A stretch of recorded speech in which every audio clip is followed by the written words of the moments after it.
ओम शांति। आज 24 जून 2024 आज प्रातः क्लास में सुनाने के लिए जगदम्बा माँ के मधुर महावाक्य सुनेंगे। पवित्रता रूपी गुण को धारण कर डायरेक्टर के डायरेक्शंस पर चलते रहो। पवित्रता रूपी गुण को धारण कर डायरेक्टर के डायरेक्शंस पर चलते रहो तो देवताई किंगडम में आ जाएंगे। ओम शांति। इस दुनिया को नाटक भी कहते हैं।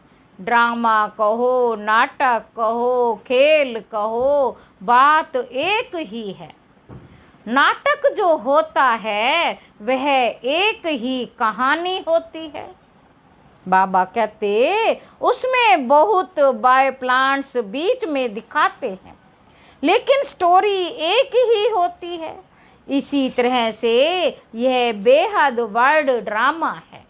इसको नाटक भी कहा जाता है, जिसमें हम सब एक्टर्स हैं। अभी हम एक्टर्स हैं तो एक्टर्स को नाटक का पूरा पता होना चाहिए कि किस स्टोरी पर यह शुरू होता है, हमारा ये पार्ट कहाँ से शुरू हुआ और कहाँ तक पूरा होता है।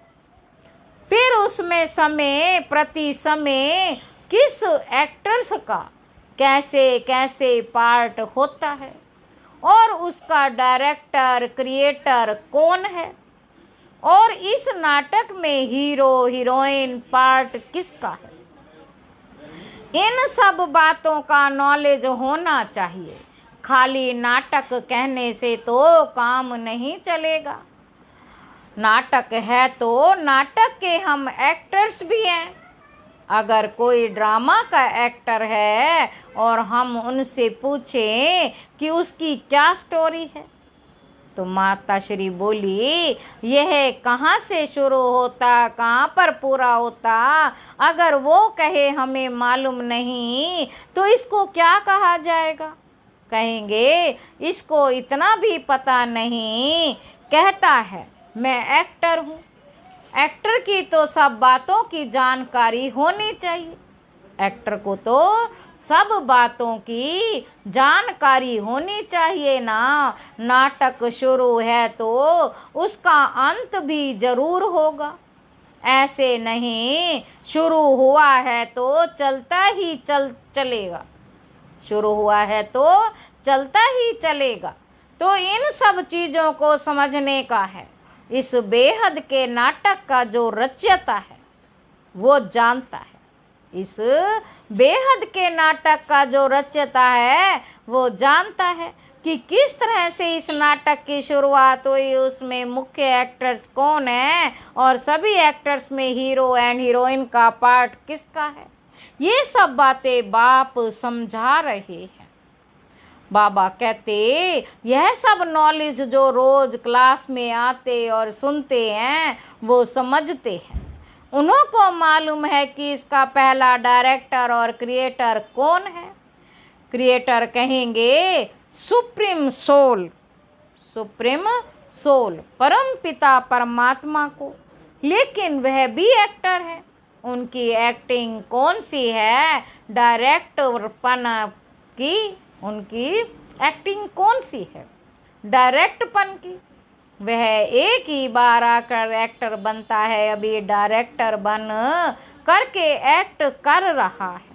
वह कहते हैं इस नाटक की शुरुआत में करता हूँ कैसे, जो प्यूरिफाइड सतयुगी दुनिया है, जिसको नई दुनिया कहते हैं, वे न्यू वर्ल्ड में क्रिएट करता हूँ। अभी आप सब जो भी पवित्रता को धारण करके, जो भी पवित्रता को धारण करके डायरेक्टर के डायरेक्शंस पर चल रहे हो, वह सभी एक्टर्स अभी प्यूरिफाइड बन रहे हैं। बाबा कहते फिर इन्हीं एक्टर्स के द्वारा अनेक जन्मों का चक्र चलना है। जन्मों का चक्र चलना है। ये बाप ही समझाते हैं कि अभी पवित्र हुए मनुष्य दूसरे जन्म में देवताई किंगडम में जाएंगे। वह किंगडम 2 युग सूर्यवंशी चंद्रवंशी रूप में चलती है। फिर वह सूर्यवंशी चंद्रवंशी एक्टर्स का पार्ट जब पूरा होता है तब फिर थोड़ा नीचे गिरते हैं अथवा वाम मार्ग में आते हैं। फिर दूसरे धर्मों का टर्न आता है। इब्राहिम, बुद्ध, फिर क्रिश्चियन, ये सभी धर्म स्थापक नंबरवार आकर के अपना अपना धर्म स्थापन करते हैं। तो देखो नाटक की स्टोरी कहाँ से शुरू हुई, कहाँ पूरी होती है, उसके बीच में यह दूसरे दूसरे बाय प्लान्स कैसे चलते हैं। बाबा कहते ये सभी वृत्तांत बैठ करके समझाते हैं। अभी यह नाटक पूरा होने पर है, वह नाटक तो 3 घंटे में पूरा होता है, इसको 5000 वर्ष लगता है। बाकी उसमें थोड़े वर्ष हैं, बस अभी उसकी तैयारी है। अभी यह नाटक पूरा हो करके फिर रिपीट होगा। बाबा कहते तो ये सारा वृत्तांत बुद्धि में होना चाहिए, इसी को ज्ञान कहा जाता है। अभी देखो बाप आकर के नया भारत नई दुनिया बना रहे हैं। भारत जब नया था इतनी बड़ी दुनिया नहीं थी। भारत जब नया था, सतयुग था, तो इतनी दुनिया नहीं थी। आज पुराना भारत है, दुनिया भी पुरानी है। बाप आकर भारत जो अविनाशी खंड है, प्राचीन अपना देश है, अभी देश कहते हैं क्योंकि दूसरे देशों में भी यह एक टुकड़ा हो गया है। बाबा कहते वास्तव में सारी पृथ्वी पर एक भारत का राज्य था, जिसको कहा जाता था प्राचीन भारत। उस समय का भारत गाया हुआ है, सोने की चिड़िया। सारी पृथ्वी पर केवल भारत का ही कंट्रोल था। एक राज्य था, एक धर्म था, उसी टाइम पूरा सुख था। अब ये कहाँ है? इसलिए बाप कहते हैं इसका डिस्ट्रैक्शन करके फिर एक राज्य, एक धर्म और प्राचीन वही नया भारत नई दुनिया बनाता हूँ। समझा? उस दुनिया में कोई दुख नहीं, कोई रोग नहीं, कोई अकाले मृत्यु नहीं। तो ऐसी लाइफ पाने के लिए पुरुषार्थ करो। मुफ्त में थोड़े ही मिलेगी, कुछ तो मेहनत करनी पड़ेगी। बीज बोएंगे तो पाएंगे, बोएंगे नहीं तो पाएंगे कैसे? तो यह कर्म क्षेत्र है। इस क्षेत्र में कर्मों से बोना है। जो कर्म हम बोते हैं वो फल पाते हैं। बाप कर्मों का बीज बोने का सिखला रहे हैं। जैसे खेती करना सिखलाते हैं ना, कैसे बीज डालो, कैसे उसकी संभाल करो, उसकी भी ट्रेनिंग देते हैं। तो बाप आकर के हमारे को कर्म के खेत के लिए कर्मों को कैसे बोएं उसकी ट्रेनिंग दे रहे कि अपने कर्मों को ऊंच बनाओ, अच्छे बीज डालो तो फल अच्छा मिलेगा। जब कर्म अच्छा होगा फिर जो बीज बोएंगे उसका फल अच्छा मिलेगा। बाबा कहते अगर कर्म रूपी बीज में ताकत नहीं होगी, कर्म बुरे बोएंगे तो फल क्या मिलेगा? यह जो खा रहे हो फिर रो रहे हो, जो खाते हो उसमें ही रो रहे हो। दुख और अशांति है। क्या है उसमें? दुख और अशांति है। कुछ ना कुछ रोग आदि खिटखिट होती ही रहती है। ये सब बातें मनुष्य को दुखी करती हैं ना। इसलिए बाप कहते अभी तुम्हारे कर्म को मैं ऊंची क्वालिटी का बनाता हूँ। जैसे बीज भी उस क्वालिटी का होगा तो उस क्वालिटी को बोएंगे तो उसका फल अच्छा निकलेगा। अगर बीज अच्छी क्वालिटी का नहीं होगा तो फिर अच्छी क्वालिटी का फल नहीं मिलेगा। तो हमारे कर्म की भी अच्छी क्वालिटी चाहिए ना। तो अभी बाप हमारे कर्म रूपी बीज को अच्छी क्वालिटी वाला बनाते हैं। तो वह श्रेष्ठ क्वालिटी का बीज अगर बोएंगे तो श्रेष्ठ फल मिलेगा। जो अपने कर्मों का जो सीड बीज है वह अच्छा बनाओ। अपने कर्मों का जो बीज है वो अच्छा तैयार करो, अच्छा बोवो, अच्छा बनाओ। अच्छा बोना सीखो। तो यह सभी चीज़ों को समझ करके अपना पुरुषार्थ करो। बाबा कहते अच्छा अभी 2 मिनट साइलेंस। साइलेंस का मतलब I am soul. First silence पीछे टोकी में आते, अब बाप कहते हैं फिर चलो साइलेंस वर्ड, तो साइलेंस शांति अपना स्वधर्म है। उस साइलेंस में चलने के लिए कहते इस देह का और देह सहित देह के संबंधों की अभी अटैचमेंट छोड़ो। बाबा क्या कहते, देह का और देह सहित देह के संबंधों की अभी अटैचमेंट छोड़ो, उससे डिटेच हो जाओ। सन ऑफ सुप्रीम सोल, अब मुझे याद करो और मेरे धाम में आ जाओ। तो अभी चलने का ध्यान रखो, अभी आने का नहीं ख्याल करो। अंत मति सो गति, अभी कोई में भी अटैचमेंट नहीं। अभी तो शरीर की भी अटैचमेंट छोड़ दो, समझा। ऐसी अपनी धारणा बनाने की है। अच्छा अब बैठो साइलेंस में, चलते फिरते भी साइलेंस, बोलते भी साइलेंस। बोलते कैसे साइलेंस होती है मालूम है? बोलते समय हमारा बुद्धि योग अपने उस आई एम सोल, मैं आत्मा हूँ, I am soul, first pure soul, परम पिता परमात्मा अथवा साइलेंस सोल, यह याद रखना है। बोलते समय हमारे में यह नॉलेज होना चाहिए कि आई एम सोल। इस ऑर्गन से बोलते हैं तो ये अपनी प्रैक्टिस होनी चाहिए, जैसे हम इसका आधार ले आकर के बोलते। चलो अभी आँखों का आधार लेते हैं, देखते हैं जिसकी ज़रूरत है, जिसकी ज़रूरत है उसका आधार ले करके काम करो। ऐसे आधार लेकर काम करेंगे तो बहुत खुशी रहेगी, फिर कोई बुरा काम भी नहीं होगा। अच्छा ऐसे बाप दादा और माँ के मीठे मीठे बहुत अच्छे सदा साइलेंस की अनुभूति करने वाले बच्चों के प्रति याद प्यार और गुड मॉर्निंग।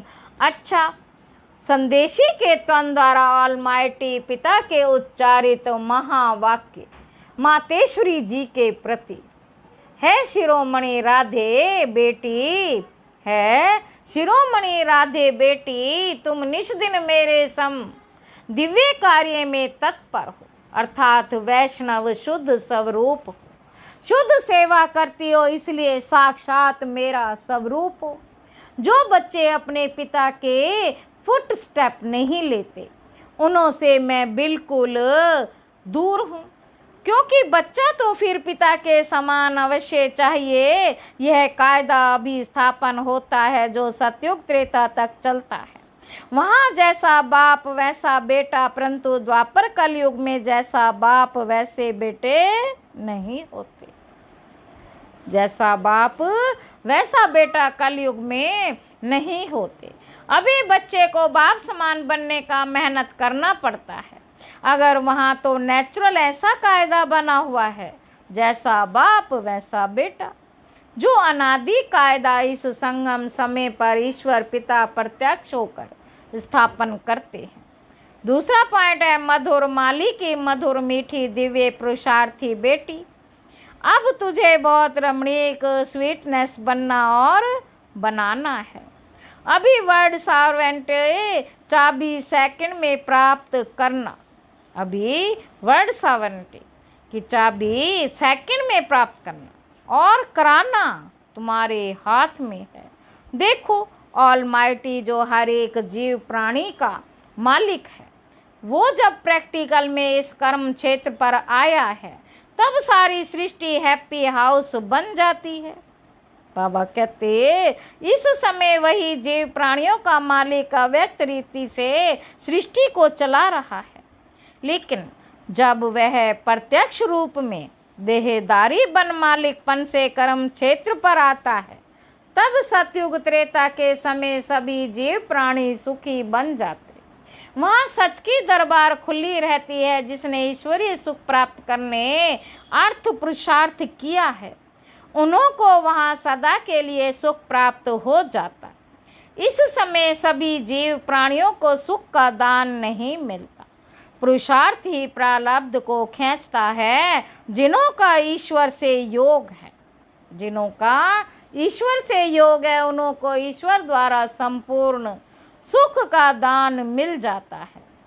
तीसरा पॉइंट है, ओहो, तुम वही शक्ति हो जो अपनी ईश्वरीय ताकत का रंग दिखलाए इस आसुरी दुनिया का विनाश कर देवी दुनिया की स्थापना कर रही है। बाबा कहते फिर पीछे सभी शक्तियों की महिमा निकलती है। अभी वह ताकत तुम्हारे में भर रही है। तुम सदा अपने ईश्वरीय बल और रुहाब के मर्तबे में रहो तो सदा अपार खुशी होगी। नित्य हर्षित मुख। तुमको नशा होना चाहिए मैं कौन हूँ, किसका हूँ, हमारा कितना सौभाग्य है, कितना बड़ा पद है। अभी तुम पहले सेल्फ का स्वराज्य प्राप्त करते हो, फिर सतयुग में युवराज बनेंगे तो कितना नशा चाहिए। इस अपने भाग्य को देख खुशी में रहो। अपने लक को देखो, उससे कितनी लॉटरी मिलती है। ओहो, कितना श्रेष्ठ तेरा लक, जिस लक से वैकुंठ की लॉटरी मिल जाती है। समझा, लकीएस्ट देवी फूल बच्ची। चौथा पॉइंट है, इस सुहावने संगम समय पर स्वयं निराकार परमात्मा ने साकार में आकर यह ईश्वरीय फैक्ट्री खोली है, जहाँ से कोई भी मनुष्य अपना अविनाशी कखपन दे अविनाशी ज्ञान रत्न ले सकता है।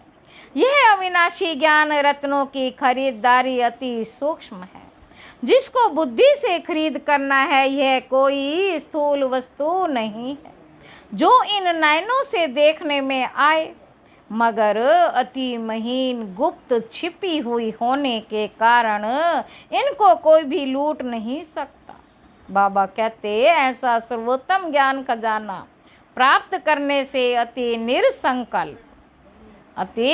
निरसंकल्प सुखदायक अवस्था रहती है। जब तक कोई ने यह अविनाशी ज्ञान रत्न खरीद नहीं किया है, तब तक निश्चिंत बेफिक्र निरसंकल्प रह नहीं सकता। इसलिए इन अविनाशी ज्ञान रत्नों की कमाई कर अपने बुद्धि रूपी सूक्ष्म तिजोरी में धारण कर नित्य निश्चिंत रहना है। विनाशी धन में तो दुख समाया हुआ है और अविनाशी ज्ञान धन में सुख समाया हुआ है। बाबा कहते जैसे सूर्य सागर के, पांचवा पॉइंट है, जैसे सूर्य सागर के जल को खींचता है जो फिर ऊंचे पहाड़ों पर बरसाता है, वैसे भी यह भी डायरेक्ट ईश्वर द्वारा वर्षा बरसती है। कहते हैं शिव की जटाओं से गंगा निकलती है, अभी इनके मुख कमल द्वारा ज्ञान अमृत धारा बरस रही, जिसको ही अविनाशी ईश्वरीय धारा कहा जाता है, जिससे तुम भगीरथ पुत्र पावन हो, अमर बन रहे हो। ये सिरताज बनाने की वंडरफुल मंडली है। बाबा कहते यहाँ जो भी नर और नारी आएंगे वो सिरताज बन जाएंगे। दुनिया को भी मंडली कहा जाता है, मंडल अर्थात स्थान। अब ये मंडली कहाँ टिकी है? ओम आकार में, अर्थात अहम सब धर्म में। और सारी दुनिया सब धर्म को भूल प्रकृति के धर्म में टिकी हुई है। तुम शक्तियाँ फिर प्रकृति को भूल अपने सब धर्म में टिकी हुई। इस दुनिया में सभी मनुष्य निराकार ईश्वर को याद करते हैं, जिसे अपने नयनों से देखा भी नहीं।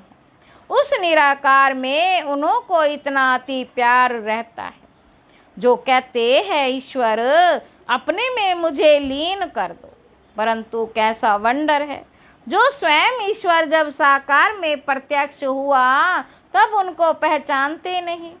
ईश्वर के बहुत प्यारे भक्त ऐसे कहते, जिधर देखता हूँ उधर तुम हो। भल वो देखते भी नहीं, परंतु बुद्धि योग से यही महसूस करते कि ईश्वर सर्वत्र है। लेकिन तुम अनुभव से कहते कि स्वयं निराकार ईश्वर प्रैक्टिकल साकार में यहाँ आए पधारा हुआ है। अब सहज ही तुम मेरे से आकर मिल सकते हो, परंतु कई मेरे बच्चे भी साकार में प्रभु पिता को पहचानते नहीं। उन्हें निराकार अति मीठा लगता है, परंतु वह निराकार जो अभी साकार में प्रत्यक्ष है उसको अगर पहचान लेवे तो कितनी ना प्राप्ति कर सकते हैं, क्योंकि प्राप्ति तो फिर भी साकार से होगी। बाकी जो ईश्वर को दूर निराकार समझते और देखते हैं, ईश्वर को दूर निराकार समझते देखते हैं, जिन्हों को कुछ प्राप्ति नहीं, वो ठहरे भक्त, उन्हें कोई ज्ञान नहीं। अब साकार प्रभु पिता को जानने वाले ज्ञानी बच्चे सर्वदेवी गुणों की खुशबू से भरे हुए स्वीट फ्लावर अपने प्रभु पिता पर अपना जीवन ही चढ़ा देते हैं।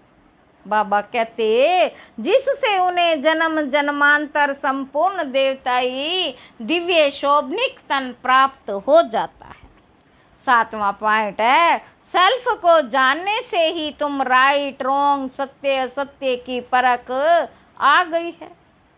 स्वयं को सेल्फ को जानने से, इस ईश्वरीय ज्ञान से ट्रुथ जबान रहती, जिससे किसी का संग दोष चढ़ नहीं सकता।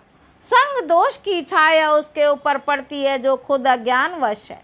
इस समय ट्रुथ जमाना है ही नहीं, इसलिए किसी की जबान पर भरोसा ना रख, उन्हों से लिखित लिखवाते हैं।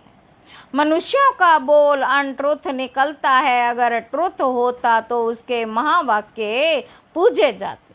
जैसे देखो, डिवाइन फादर के ट्रुथ महावाक्यों के शास्त्र बने हुए हैं, जिन्हों का गायन और पूजन चलता है, उनके सत्य महावाक्यों की धारणा करने से ईश्वरीय क्वालिटी आ जाती है ना। सिर्फ इतना, मगर कोई तो पढ़ते पढ़ते श्री कृष्ण का ब्रह्मा का साक्षात्कार भी पा लेते। ओहो, होली हृदय कमल, होली हस्त कमल, कमल होली हस्त कमल, होली नयन कमल बेटी राधे, तेरी सारी काया पलट कमल फूल सम कोमल कंचन बन गई है। परंतु पहले जब सोल कंचन बनती है, तब सारा तन कंचन प्योर बन जाता है। जिस होली कोमल तन में ही अति कशिश भरी हुई है।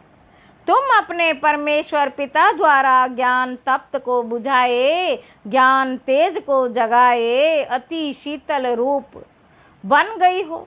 खुद शीतल रूप बन, फिर अन्य हम जिन्स को भी ऐसी सच्ची शीतलता दान देने, अर्थ इस सुहावने संगम समय पर निमित्त बनी हुई हो। तुम्हारे जड़ चित्रों द्वारा भी सारी दुनिया को शीतलता और शांति का दान मिलता रहता है। अभी तुम सारी सृष्टि को सैल्वेशन में लाए, अंत में अपना दिव्य तेज दिखाए। न्यू वैकुंठ गोल्डन गुलशन में जाकर विश्राम करेगी। न्यू वैकुंठ गोल्डन गुलशन में जाकर विश्राम करेगी। अच्छा वरदान है, बाबा शब्द की चाबी से सर्व खजाने प्राप्त करने वाली भाग्यवान आत्मा भव। बाबा चाहे और कुछ भी ज्ञान के विस्तार को जान नहीं सकते व सुना नहीं सकते, लेकिन एक शब्द बाबा दिल से माना और दिल से औरों को सुनाया तो विशेष आत्मा बन गए। दुनिया के आगे महान आत्मा के स्वरूप में गायन योग्य बन गए, क्योंकि एक बाबा शब्द सर्व खजानों की व भाग्य की चाबी है। चाबी लगाने की विधि है दिल से जानना और मानना। दिल से कहो बाबा तो खजाने सदा हाजिर है। स्लोगन है, बाप दादा से स्नेह है तो स्नेह में प्राणे जहान को कुर्बान कर दो। अच्छा, ओम शांति।